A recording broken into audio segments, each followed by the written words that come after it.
আসসালামু আলাইকুম and hello everyone, কেমন আছে সবাই?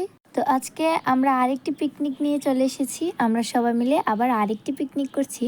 পিকনিকে তৈরি করব লুচি আর আলুর দম। প্রথমে আমরা যা কিছু লাগবে তা নিয়ে নিলাম। তারপর তিনজন মিলে আলুগুলো ছিলতে শুরু করলাম।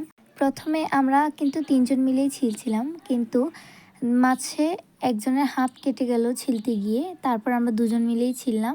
আর এই যে দেখুন, ওর হাত কিন্তু কেটে গিয়েছিল আর অনেক জ্বলছিল। তারপরে আমরা দুজনে মিলেই সবগুলো আলু ছিলে ফেললাম। আমরা এখানে 8জন মিলে এই পিকনিকটা করছি। তারপর আলু ছিলা শেষ, ধুয়ে নিলাম আলুগুলো। এখানে আমি যেভাবে আলু কাটা দেখাচ্ছি আপনারা এভাবে কাটতে পারেন। এভাবে কাটলে কিন্তু ভালো মতো সিদ্ধ হবে এবং মজাও লাগবে, ছোট ছোট ভালো লাগবে খেতে। তো এইভাবেই আলুগুলো কেটে নেবেন। তো এখন কিন্তু আমার সবগুলো আলু কাটা শেষ হয়ে গেছে। এখন আমি এগুলো বোর্ড থেকে উঠিয়ে একটা পাতিলে রাখছি। এখন আমি আলুগুলো ধুয়ে নিব। আলুগুলোকে খুব ভালো করে ধুতে হবে যাতে আলুগুলোর মধ্যে কোনো ময়লা না থাকে। তো এখন আমি পেঁয়াজ কেটে নেব। প্রথমে পেঁয়াজটাকে ছিলে নিলাম, তারপর কুচি কুচি করে কেটে নেব। আপনারা কিন্তু পেঁয়াজগুলো আগে ধুয়ে তারপর কেটে নেবেন। আমরা কিন্তু এই জায়গাটা ভুল করেছি, কাটার পর ধুয়েছি আমরা। আপনারা কাটার পর ধুবেন। তো এখন পেঁয়াজ ধোয়া শেষ। এখন আমরা ডোটা প্রস্তুত করে নেব। তার জন্য নিয়ে নিলাম আটা। আটার মধ্যে তেল দিব। আমরা কিন্তু দেখিয়েছি কম তেল দিয়েছি, কিন্তু পরে কিন্তু আরও তেল দিয়েছি। সেটার ভিডিও ক্লিপ নিতে মনে নেই, আপনারা আরেকটু তেল দিয়ে দিবেন।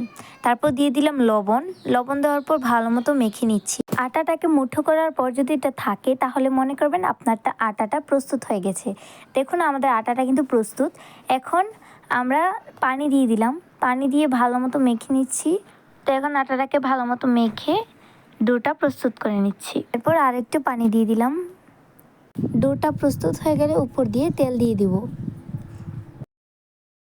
এবার একটা কড়াইয়া বসিয়ে নেব। কড়াইয়ার মধ্যে তেল দিয়ে দিব পরিমাণ মতো। তারপর পেঁয়াজগুলো দিয়ে দিব যেগুলো আমরা কুচি করে রেখেছিলাম। এরপর দিয়ে দিয়েছি রসুন বাটা। রসুন বাটা দেওয়ার পর আরও ভালো মতো নেড়ে নিলাম। তারপর দিলাম লবণ। লবণ দেওয়ার পর আবার ভালো মতো নেড়ে নিলাম। তারপর দিলাম হলুদ, মরিচ দিয়েছি 2 চামচ। তারপর দিলাম জিরার গুঁড়া। তারপর দিলাম ধনিয়ার গুঁড়া। সবগুলো দেওয়ার পর এবার ভালো মতো নেড়ে নেব। ভালো মতো নেড়ে নিলাম আমি। এবার আলুগুলো যেগুলো কেটে রেখেছিলাম আমরা আগেই, ওইগুলো দিয়ে দিলাম। এবার ভালো মতো নেড়ে নেব যতক্ষণ না পর্যন্ত এটা পুরো আলুর সাথে লেগে যায়, ততক্ষণ পর্যন্ত নাড়তে থাকবো। তারপর দিয়ে দিলাম ম্যাগি মশলা।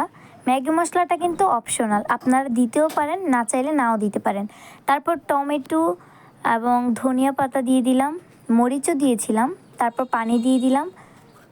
পানিটা দেওয়ার পর আরেকটু ভালো মতো নেড়ে নেব। ভালো মতো নেড়ে একটু সিদ্ধ হওয়ার জন্য দিয়ে দিব। আর এই যে আমাদের আয়নাটার মধ্যে দেখছি ভিডিওটা সুন্দর আসছে, তাই এইভাবেই ভিডিও করে রাখলাম। তারপর ডোটা নিয়ে লুচি বানানো শুরু করে দিলাম।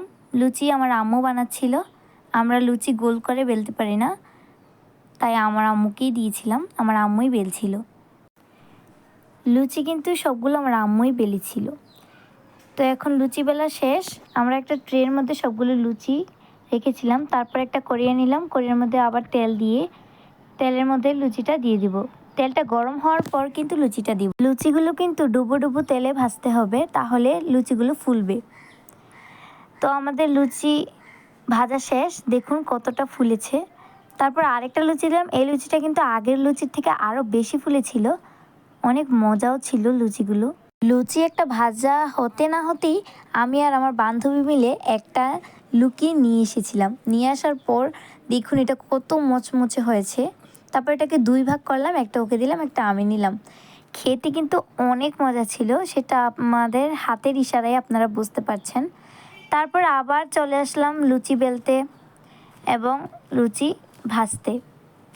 এই যে লুচি ভাজা শেষ, সবাই তখন চলে এসেছিল আর এক এক করে রাখছিল লুচিগুলো। এবার লুচিগুলো ভাগ করার পালা। আমার আম্মু সবাইকে সমান ভাগে ভাগ করে দিচ্ছিল।